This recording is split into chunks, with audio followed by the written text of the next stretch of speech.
প্রবাসের কর্মব্যস্ত জীবনকে একপাশে রেখে মুন্সিগঞ্জ সোসাইটি, মিরসরাই সোসাইটি আর চট্টগ্রাম বিশ্ববিদ্যালয় অ্যাসোসিয়েশন অফ ইউএসএ সহ বিভিন্ন সামাজিক সংগঠনের এই মিলনমেলা যেন পার্কের বুকে তৈরি করেছিল এক মিনি বাংলাদেশ।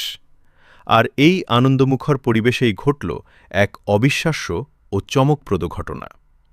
পেশাগত দায়িত্ব পালনের অংশ হিসেবে সেখানে উপস্থিত ছিলেন নিউ ইয়র্ক প্রবাস পত্রিকার জনপ্রিয় সম্পাদক মোহাম্মদ সাঈদ। তিনি যখন চট্টগ্রাম বিশ্ববিদ্যালয় অ্যালামনাইয়ের ম্যাপল প্যাভিলিয়নে যান, তখন অ্যালামনাই পরিবারের এক সদস্যের বিশেষ অনুরোধ ও আগ্রহে একটি লটারির কুপন সংগ্রহ করেন। আমরা জানি, প্রবাসের এই বনভোজনগুলোতে গাড়ি কিংবা আন্তর্জাতিক এয়ার টিকিটের মতো কতই না আকর্ষণীয় সব পুরস্কার থাকে।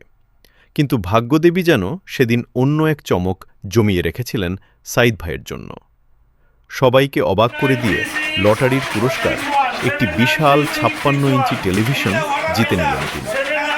এমন এক অভাবনীয় পুরস্কারের জন্য তিনি নিজেও হয়তো প্রস্তুত ছিলেন না। লটারির টিকিট কেটে অ্যালামনাইয়ের আয়োজনকে উৎসাহিত করতে এসে নিজেই বনে গেলেন অনুষ্ঠানের মূল আকর্ষণ। আপনাকে অনেক অনেক ধন্যবাদ ও অভিনন্দন, সম্পাদক মোহাম্মদ সাঈদ ভাই। এভাবেই প্রবাসের প্রতিটি আয়োজনে আপনার উপস্থিতি সবাইকে অনুপ্রাণিত করুক এবং সবার মাঝে এই সৌহার্দ্য ও আনন্দের মেলবন্ধন অটুট থাকুক।